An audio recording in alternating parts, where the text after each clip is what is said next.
This silver purse watch by Vertex was retailed by Fortnum and Mason and is hallmarked from 1936. The watch has a two-tone silver dial.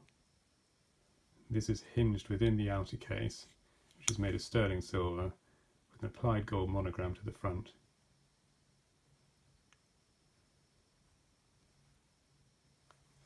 So the cover just slides backwards and allows the dial to flip upwards.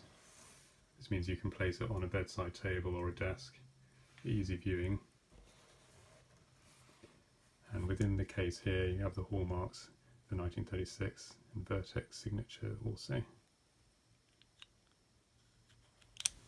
It's a manually wound model, so if you just turn the crown from right to left like this until the spring feels tight, and then the hand settings adjust in normal manner, just pull the crown out and you can turn the hands to the desired time, pressing back in again when you're finished.